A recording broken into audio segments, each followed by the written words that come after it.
भाभी।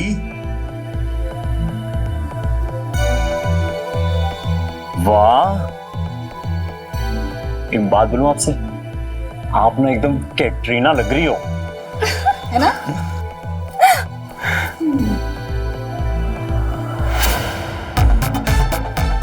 ये क्या दाग है?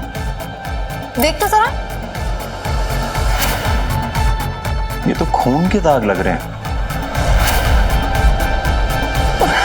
सॉरी सॉरी सॉरी, मैं आपके साथ मजाक कर रहा था। नहीं नहीं, मजाक कर रहा था। बदतमीज कहीं का, कुछ भी बोलता है। मंजू, आई।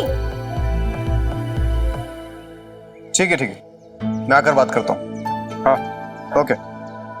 क्या हुआ? किससे बात कर रहे थे? वो गुजरात के होलसेलर का फोन था। अरे वाह। अच्छा, मेरा बैग पैक कर दिया ना? कर दी। Thank you. क्या बात है, पूरी सब्जी। भैया कुछ पैसे चाहिए थे।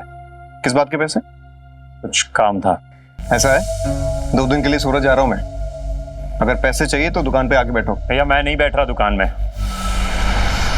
मैं अपना खुद का बिजनेस स्टैब्लिश करना चाहता हूँ। बिजनेस तो तुम कर रहे हो स्टैब्लिश, लेकिन आवारागर्दी का ये सब नहीं चलने वाला। या तो कोई ढंग का काम करो या दुकान पे आके बैठो चुपचाप।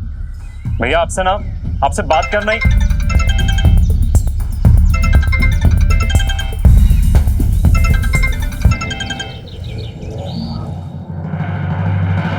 तुम भी ना। इसलिए कहता हूँ तो सर पे मत चढ़ाओ उसे, वरना एक दिन तुम्हें भी रोना पड़ेगा और मुझे भी। तुम्हें भी तो सर पे चढ़ा के रखती।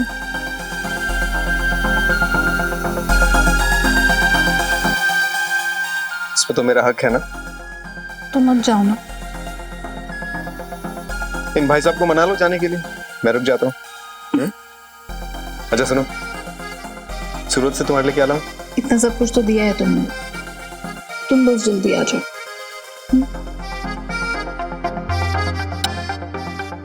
आता। चलो अब निकलता हूँ, लेट हो रहा है।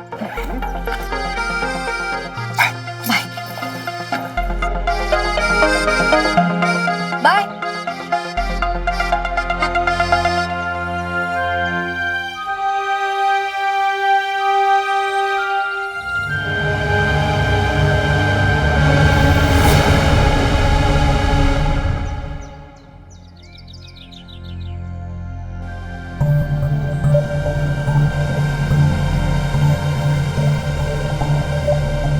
साहब,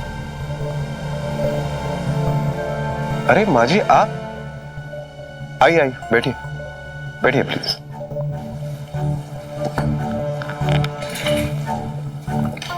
पानी? जी नहीं साहब, मैं दीपाली की माँ हूँ। आपने बुलाया था। हमने आपको इसलिए बुलाया था कि आपकी बेटी दीपाली जिस फैक्ट्री में काम करती है वहां पर जाकर हमने पूछताछ की, तो पता चला कि वो किसी सहेली की शादी में नहीं गई है, बल्कि अपनी खुद की शादी करने गई है। मेरी बेटी खुद की शादी? नहीं साहब, अगर वो शादी करती तो हमको जरूर बताती।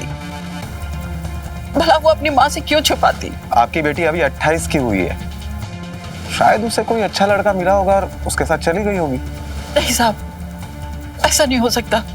नहीं। हम आपकी बेटी को ढूंढने की पूरी कोशिश करते हैं, और जैसे ही दीपाली के बारे में कुछ पता चलेगा तो हम आपको फोन कर देंगे। आप निश्चिंत होकर घर पे जाइए।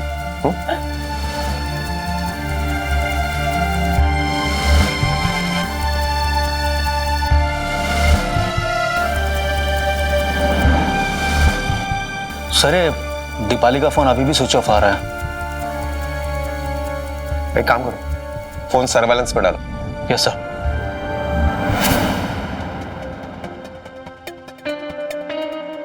हाय। Hi. I am so sorry, late तो नहीं हुआ मुझे? नहीं, मैं भी बस अभी आई हूँ। हाँ, तो क्या सोचा तुमने? मैं तैयार हूँ।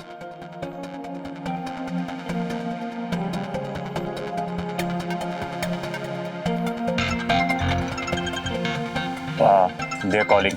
I need to leave. Hello? Akshay, Hello? I need to talk. Akshay. Hello? अरे कहाँ हो तुम? बस मैं पहुंच रहा हूँ 10 मिनट में। ठीक है, तुम तैयार हो ना? हाँ, जल्दी आओ।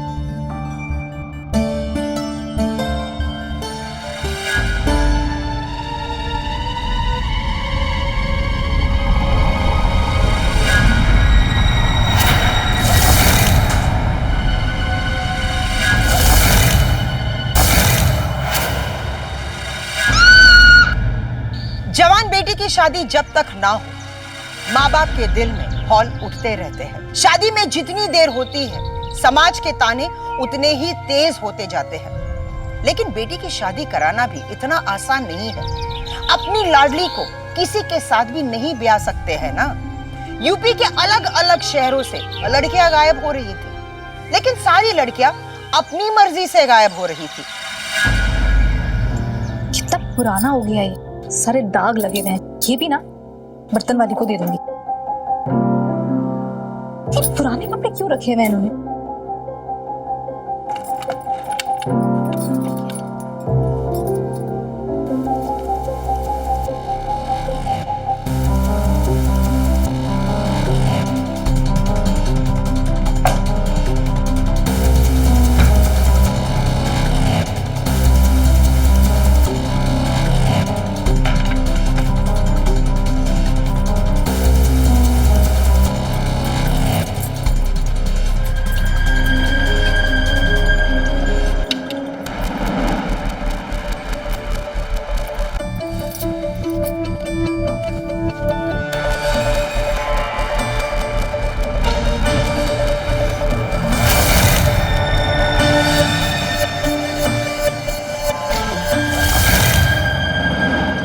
भाभी मैंने आपको कितनी बार बोला मेरी चीजों को हाथ मत लगाया करो। पर अक्षय, इतनी सारी लड़कियों की फोटो तेरे पास क्यों है? भाभी ये लड़कियां ना आपके इस क्यूट से देवर पे मरती हैं इसलिए। अच्छा मुझे देखने तो दे। बाद में देख लेना। अब आप बाहर जाओ प्लीज, मुझे कुछ काम है। मुझे कुछ काम है, प्लीज प्लीज प्लीज प्लीज। आप बाहर जाओ प्लीज प्लीज प्लीज प्लीज, मुझे काम है।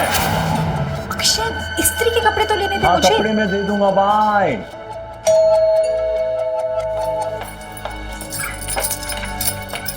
अरे आप आ गए? कैसी है मेरी जान? बढ़िया।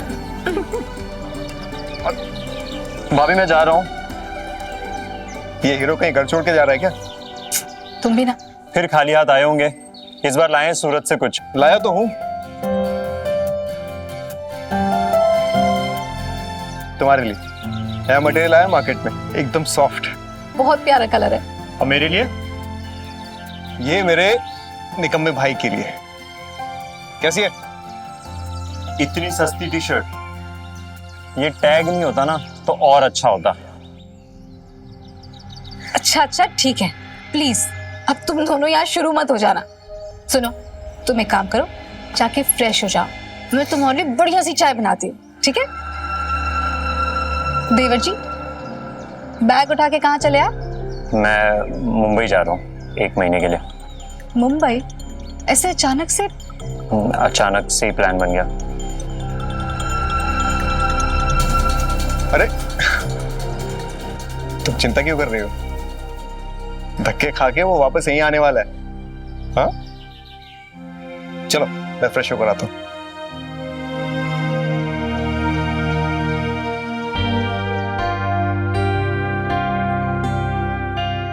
ये क्या है?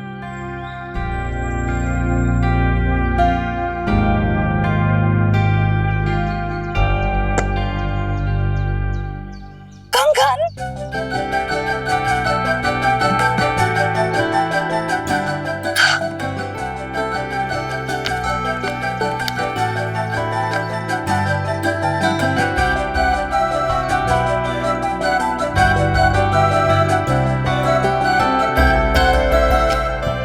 क्या खाओगे? बना दो कुछ भी। कुछ भी? कुछ भी। ओके।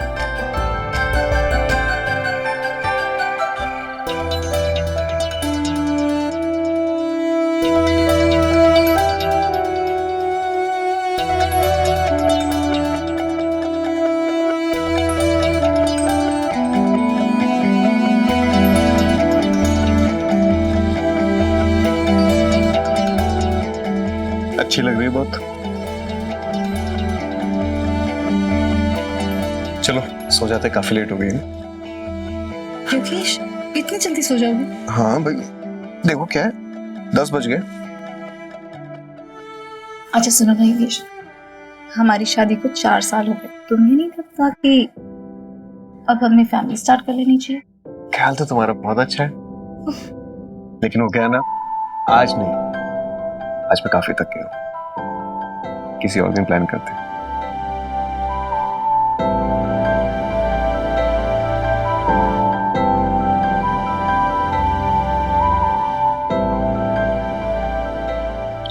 Good night.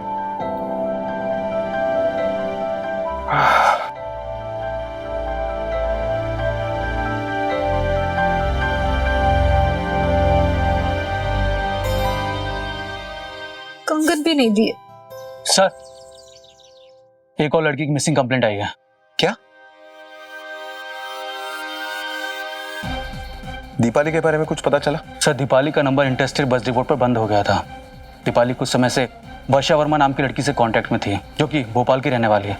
सर, हमने वहां की पुलिस को इन्फॉर्म कर दिया है। ओके।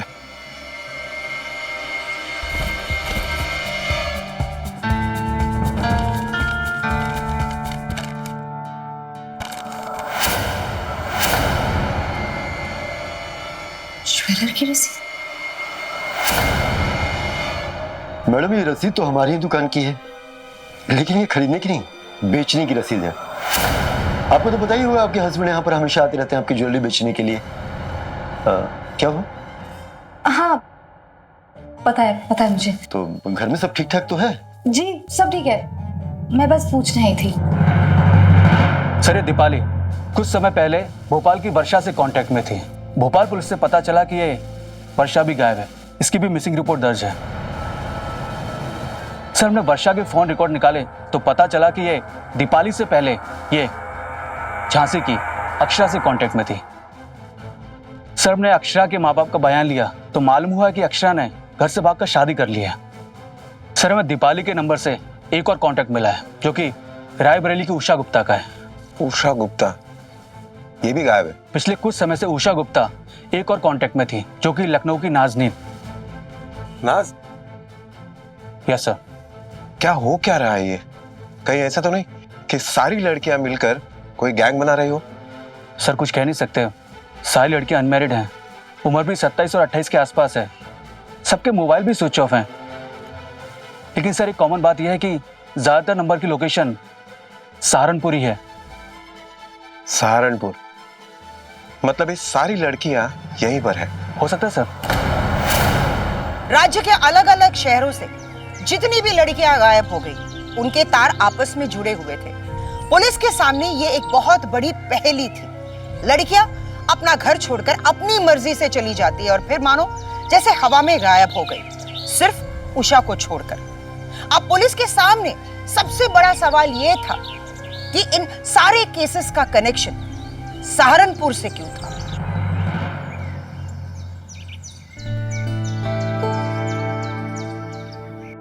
अरे मंजू, तुम? क्या बात है, तुम यहाँ? अगर दुकान से साड़ी लोगी तो दुगने पैसे देने पड़ेंगे। बोलो क्या चाहिए? नहीं चाहिए तो कुछ नहीं, मैं तो बस ऐसे ही देखने आ गई थी। तुमने कुछ नया बिजनेस शुरू किया है क्या? हाँ किया है ना। किसका? 4 साल हो गए तुमसे प्यार करने का। सच बताओ ना, तुमने कोई नया बिजनेस शुरू किया है क्या? पागल, क्या सवाल पूछती रहती हो? अगर कोई नया बिजनेस स्टार्ट करूंगा तो तुम्हें बताऊंगा ना। अच्छा सुनो, वो कॉर्नर वाली जो गुप्ता जी है ना, तब जबरदस्त चाय बनाते हैं, लेके आऊं तुम्हारे लिए? हाँ अभी लेकर आया गर्मा गर्म चाय।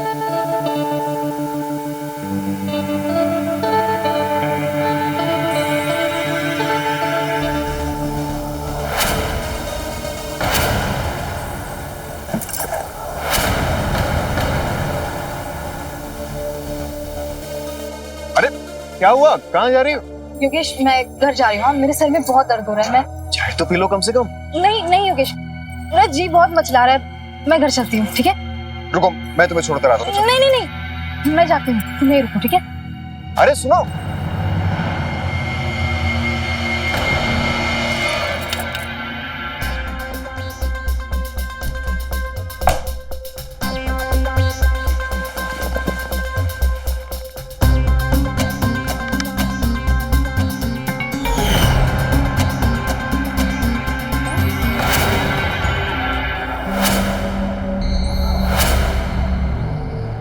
मतलब योगेश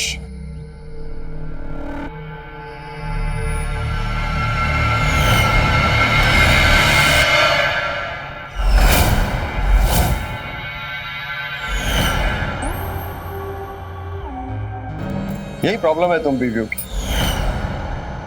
अच्छे से रखो तो रहने नहीं आता, सिर्फ कुटर कुटर कुटर कुटर कुटर। हाँ, हर जगह नाक घुसेड़ती रहेगी, है ना?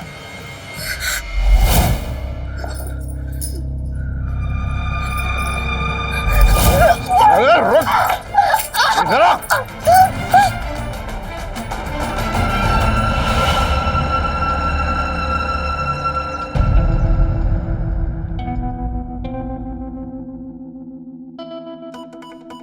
हेलो जान,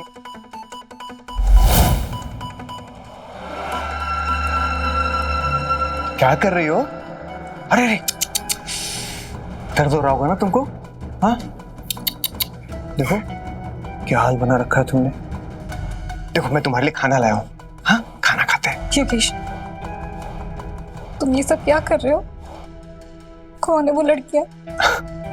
लड़की? कौन लड़की?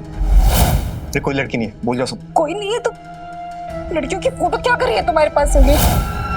और सिम कार्ड्स, इतनी सारी सिम कार्ड्स क्या कर रहे हैं तुम्हारे पास योगेश? कितने सवाल पूछते हो यार, इतने सवाल मत पूछा करो। खाना खाओ ना, देखो कितना मुझे खाना नहीं खाना, मुझे मेरे सवालों के जवाब चाहिए। कौन लड़कियां हैं? किनकी फोटोज है वो? तुम भाई मिलके कर क्या रहे हो? योगेश मुझे जवाब दो, क्या है वो सिम कार्ड्स? कौन है वो लड़कियां? और तुम खाना? मुझे खाना नहीं खाना, मैंने तुमसे कहा ना मुझे खाना नहीं खाना। क्या किया ये? हाँ? क्या किया तुमने ये? अरे क्या किया ये? सॉरी सॉरी जान, तुमको लग गई? लग गई ना तुम्हें? I'm sorry। अरे तुम भी तो नहीं समझ रही हो ना, क्या किया तुमने ये? कब से समझा रहा हूं? हाँ? सुनो ना, तुम्हें भी नहीं बता सकता ये सब। टाइम आ गया तो ना मैं सब बताऊंगा। हाँ, अबे तुम मेरा साथ दो, मेरा साथ दो ना प्लीज। अरे प्लीज मेरा साथ दो ना। हाँ? मुझे मुझे मुझे बाथरूम जाना है। एक सेकंड, हाँ एक सेकंड, हाथ खोल देता हूँ, रुको।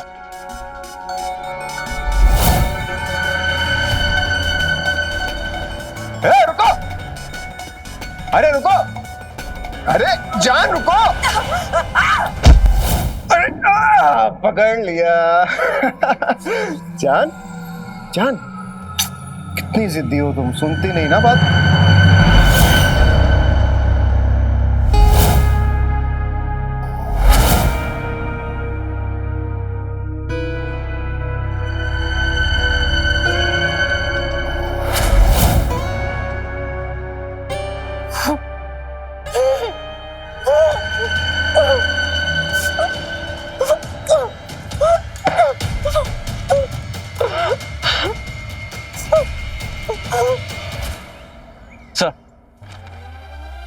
सर गायब हुई सारी लड़कियों के ज्यादातर नंबर एक ही फोन से ऑपरेट हुए हैं। उसके IMEI नंबर से पता चला है कि जो नंबर अभी एक्टिव है वो मॉडल कॉलोनी सहारनपुर की मंजू वर्मा का है।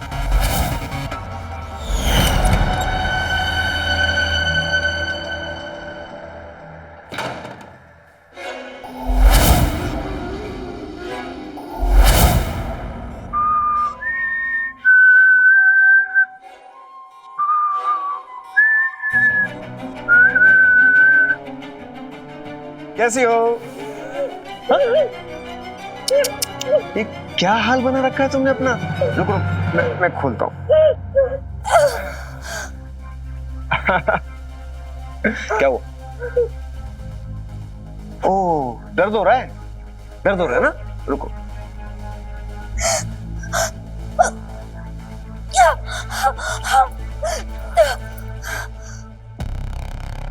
योगेश, योगेश प्लीज प्लीज मुझे जाने दो। देखो मैं किसी को कुछ भी नहीं बताऊंगी योगेश, सच में मैं किसी को कुछ नहीं बताऊंगी। अरे कहाँ जाओगे लेकिन? मैं मम्मी के पास चली जाऊंगी योगेश, मैं किसी को कुछ नहीं बताऊंगी। आई प्रॉमिस मम्मी, प्रॉमिस मैं मम्मी को किसी को कुछ नहीं बताऊंगी। Grow up Manju, grow up. अरे हम दोनों पति पत्नी हैं, 7 जन्मों के सुख दुख के साथी हैं हम। ऐसे कैसे कहीं चली जाओगी? हाँ, अभी तो हमें हमारी फैमिली बढ़ानी है ना? हमारे बच्चे होंगे, उनके खर्चे, और ये जो तुम गहने पहनती हो, साड़ियाँ लाती हो, उसके खर्चे अभी तो जुगाड़ करना है ना? मुझे कुछ नहीं चाहिए योगेश, मुझे ये सब कुछ नहीं चाहिए। ताकि तुम बाहर जाके पुलिस को सब बता दो।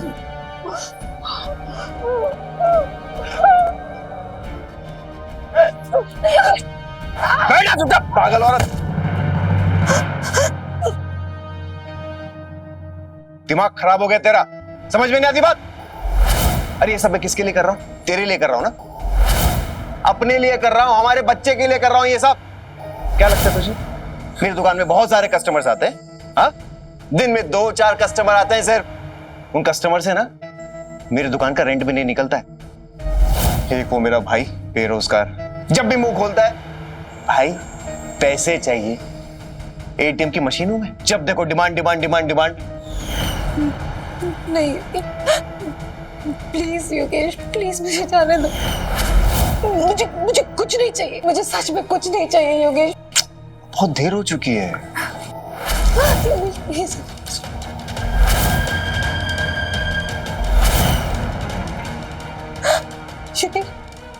योगेश, योगेश तुम क्या कर रहे हो?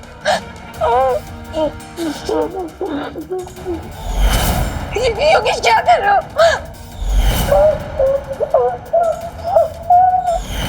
योगेश प्लीज इसको कुछ मत करो। ये ले पेन, तेरी जरूरत पूरी कर रहा हूँ। मुझे नहीं चाहिए योगेश, मैं नहीं पहनूंगी। अरे पेन जल्दी, वरना। योगेश नहीं, योगेश जल्दी पेन। मैं पहनती, प्लीज योगेश रुको। योगेश प्लीज मैं पहन रही हूँ ना, रुको। पेन पेन जल्दी पेन।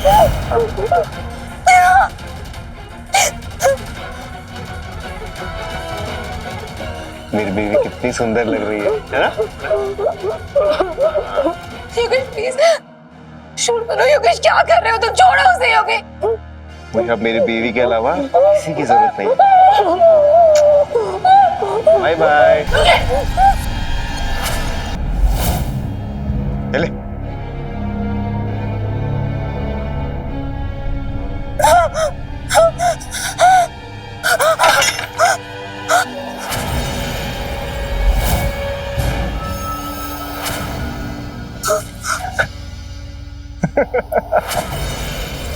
कहाँ जाएगी? पुलिस के पास। अरे जाना, जा। क्या बोलेगी जाके? मेरे पति ने खून किया, लेकिन चाकू पे तो तेरे हाथ के निशान है और गहने भी तूने पहने। मेरी जान, अरे हम दोनों पति पत्नी हैं, 7 जन्मों का रिश्ता है हमारा, एक साथ रहेंगे हम, एक साथ हैं। हाथ वहाँ पीछे।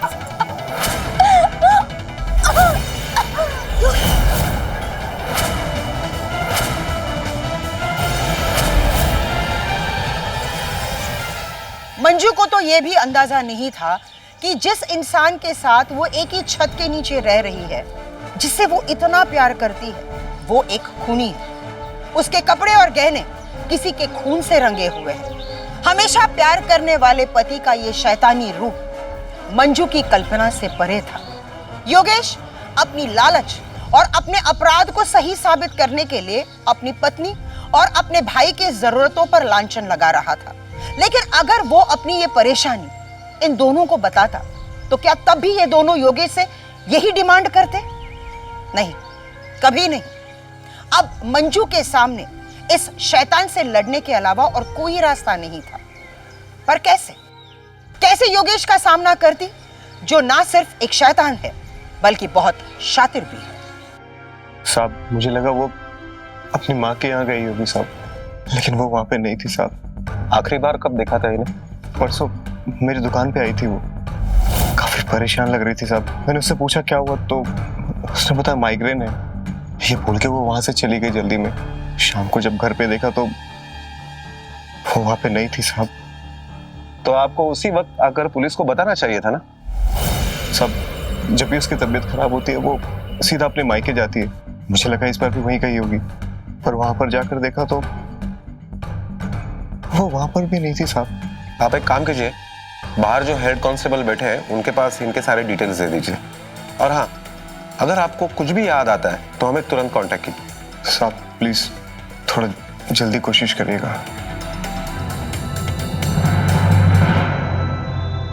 क्या हुआ बेटा? मेरी बीवी मंजू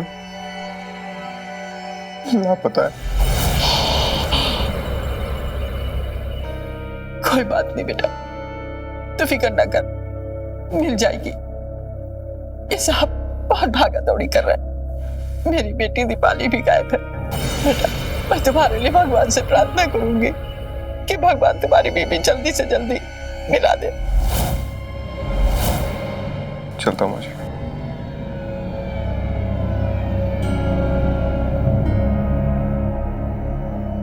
ये तो मैरिड है सर। जितनी भी लड़कियां गायब हुई हैं सारी अनमैरिड हैं।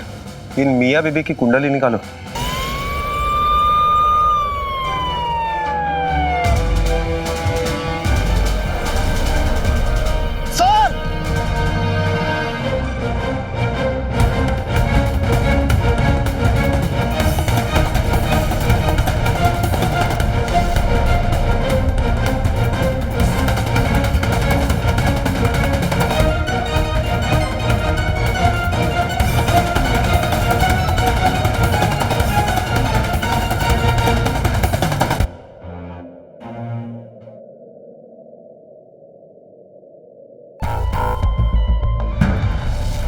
इस लाश को पोस्टमार्टम को और इस चाकू को फॉरेंसिक को भेजो।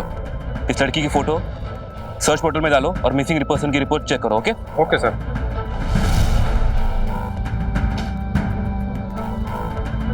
सर बस्ती के पुलिस स्टेशन से रिपोर्ट आई है। 3 महीने पहले दीपाली की लाश एक छोटे से लॉज में मिली थी।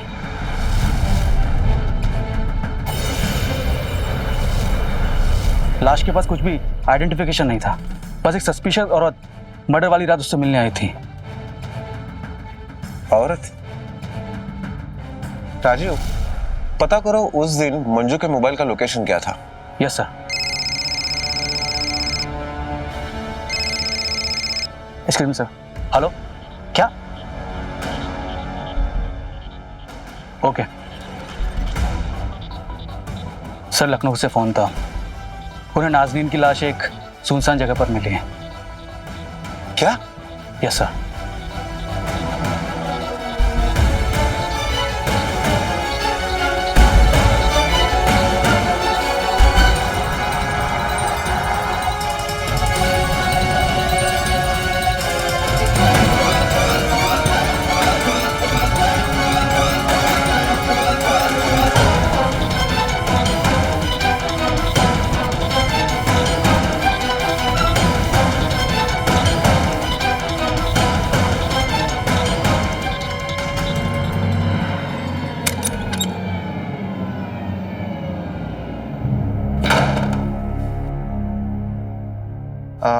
जान देखो खाना लाया हूं तुम्हारे लिए। हाँ चलो खाना खाते हैं।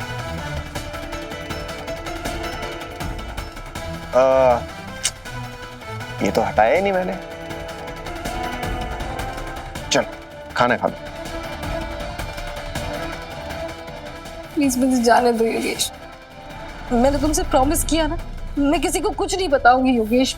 प्लीज प्लीज योगेश मुझे जाने दो ना योगेश, प्लीज। जान बहुत देर हो चुकी है अभी। नाज की बॉडी मिल चुकी है पुलिस को और साथ में चाकू भी मिल गया। चुपचाप खाना खाओ। ये लो। अरे डोंट वरी, मैं हूं ना जान, तुम्हारी रक्षा करने के लिए हमेशा तुम्हारे साथ रहूंगा। घबराना नहीं। हाँ करो करो।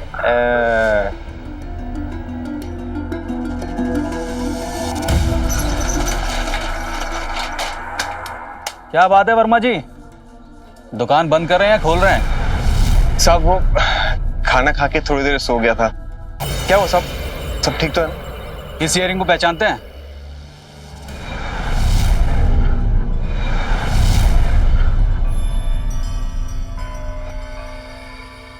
ये तो मंजू की इयरिंग है। आपके पास कैसे है साहब?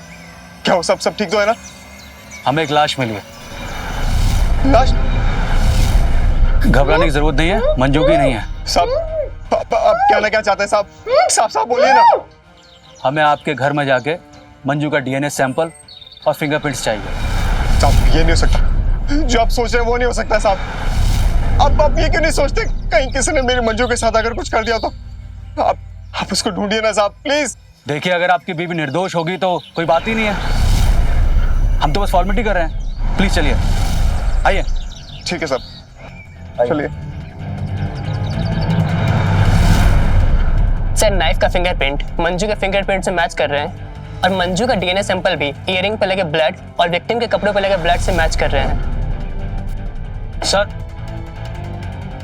मंजू का फोन अभी भी स्विच ऑफ आ रहा है। नाज के फोन रिकॉर्ड चेक किए लेकिन कुछ भी सस्पिशियस नहीं मिला। Complete dead and sir. लेकिन एक इंटरेस्टिंग बात पता चली है योगेश के छोटे भाई अक्षय के बारे में। योगेश का कोई छोटा भाई भी है? जी सर, और काफी बड़ा खिलाड़ी लगता है। 4 लड़कियों ने इसके खिलाफ पुलिस कंप्लेंट लिखाई है। क्यों? सर, अपने आप को मॉडल कोऑर्डिनेटर बता के इसने इन लड़कियों से अच्छे खासे पैसे हटे और मुंबई फरार हो गया। तब से मोबाइल भी स्विच ऑफ है इसका। राजीव, एक काम करो, मुंबई पुलिस को तुरंत इन्फॉर्म करो। Yes sir. और ये योगेश और मंजू, इन दोनों के बारे में कुछ खास? क्लीन है सर, पड़ोसी भी इनको आइडियल कपल मानते हैं।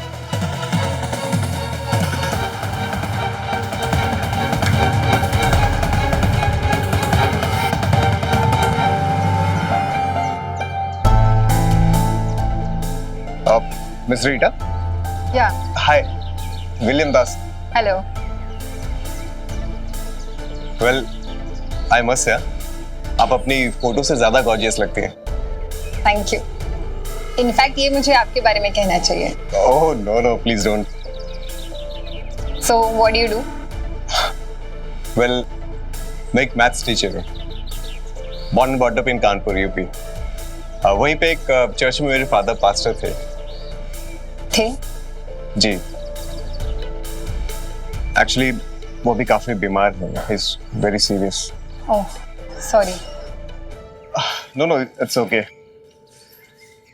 मेरे फादर चाहते हैं कि मैं जल्द से जल्द शादी कर लूं। उनकी आखिरी विश है कि वो मेरी शादी में परफॉर्म करे, और इसलिए मैंने हैप्पी वेडिंग में रजिस्टर किया था। पैंडेमिक में मेरे पेरेंट्स गुजर गए, so I don't have anyone right now. I'm really sorry, Rita. सी रीटा, ना तो मेरे फादर के पास ज्यादा वक्त है और ना ही अब मेरी ये उम्र है कि मैं ये सब। My answer is yes. What? मुझे तुम पसंद हो, unless तुमको मैं। No. I mean, you're perfect. तो अगर तुम तैयार हो तो हम कल ही कानपुर के लिए निकल चलते हैं। वही फादर हमारी वेडिंग सेरेमनी करवा देंगे। ठीक है। एक्सीलेंट। अच्छा रीटा, तुम्हें वो शादी की शॉपिंग करनी होगी ना? मॉम मेरे लिए सब तैयारी करके गई है। परफेक्ट।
कोई है?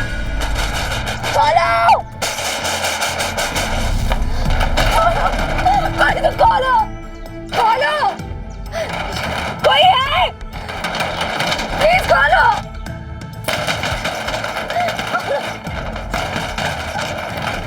कोई है? खोलो! खोलो! खोलो! अक्षय!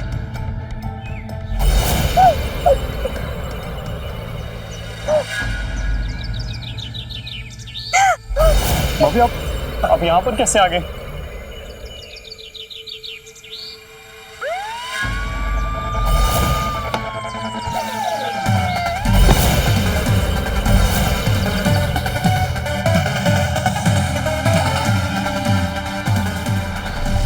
सर मैं फ्रॉड नहीं हूँ। मैं मुंबई गया था कुछ मॉडल और आर्टिस्ट के कॉन्टैक्ट्स नंबर लेने। मैंने उस लड़की का पैसा लिया है सर, लेकिन मैंने उसे बोला था कि टाइम लगेगा सर। वो फोन करके परेशान करने लग गई, तो मैंने फोन बंद कर दिया सर। ये देखो राजू, फॉरेंसिक टीम बुला लो। Yes sir. मंजू जी आप ठीक तो है ना? देखिए आपको जो कुछ याद आ रहा है, जो कुछ पता है, हमें सब कुछ सच बता दीजिए।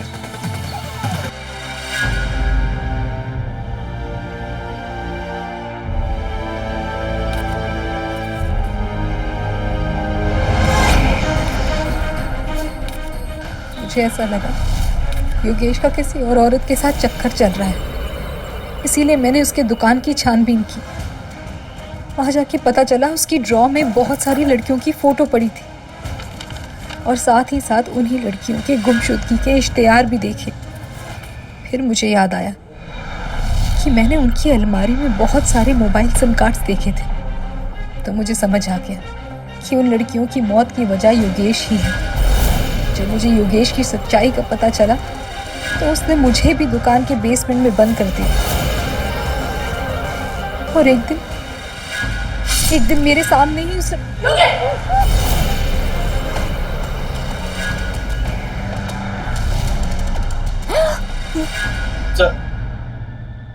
सर योगेश का फोन घर पर ही स्विच ऑफ हो गया था, उसके बाद से कुछ पता नहीं उसका। बड़ा ही शातिर निकला, चेहरे से, मैनर से बड़ा जेंटलमैन लगता है। सर घर से कुछ कपड़े और ज्वेलरी भी मिसिंग है सर। मुझे नहीं लगता वो वापस आएंगे सर। सर ये नाज और बाकी लड़कियों के फोन रिकॉर्ड से भी कोई क्लू नहीं मिला है। लाला जी ज्वेलरी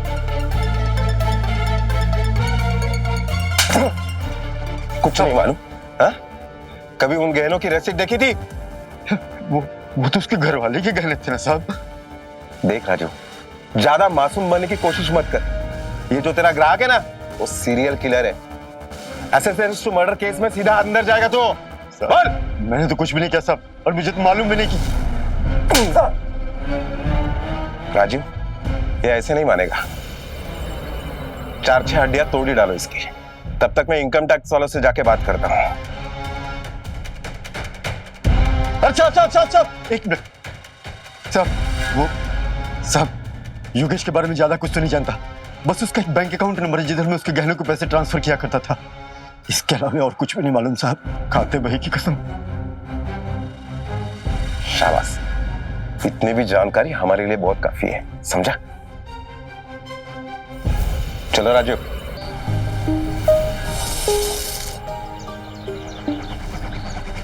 तुम जाके थोड़ा फ्रेश चलो। मैं शाम को डैड को साथ लेकर आता हूँ। ओके। अच्छा सुनो, रूम मैंने मिस्टर और मिसेस दास के नाम से बुक करा है। Bye.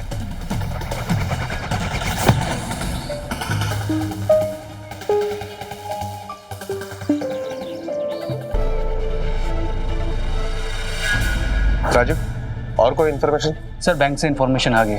Last ATM Kanpur Dehat के पास ही यूज किया और जो मोबाइल नंबर मिला है वो भी कानपुर देहात की लोकेशन दिखा रहा है। वो नंबर कंटिन्यूअसली सर्वेलेंस में डाला है ना? यस सर, वो लोग अपडेट देते रहेंगे। और अक्षय और मंजू दोनों को इन्फॉर्म किया? Yes sir.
Bhavika William Das उर्फ योगेश वर्मा।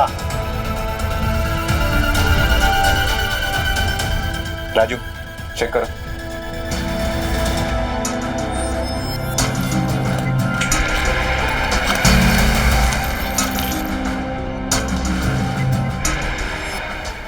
क्या है ये? क्या है? Thank you Miss Rita. Thanks to you sir.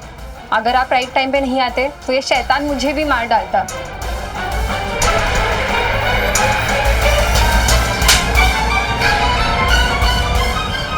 चल राजू चल चल।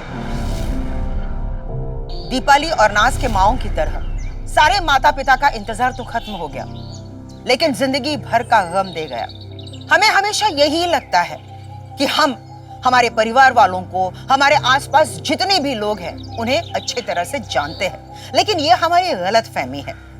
अगर कोई शख्स आपकी जिंदगी में आता है तो उस शख्स के बारे में आप अपने परिवार वालों को बताएं, अपने दोस्तों को बताएं, और अगर वो शख्स आपको ऐसा करने से रोकता है तो यकीन मानिएगा कि वो इंसान सच्चा नहीं है। इसलिए बहुत सोच समझ कर कदम उठाए। इसी के साथ मैं सुधा चंदन आपसे विदा लेती हूँ। क्राइम अलर्ट, डरना नहीं, मिटाना है। जय हिंद।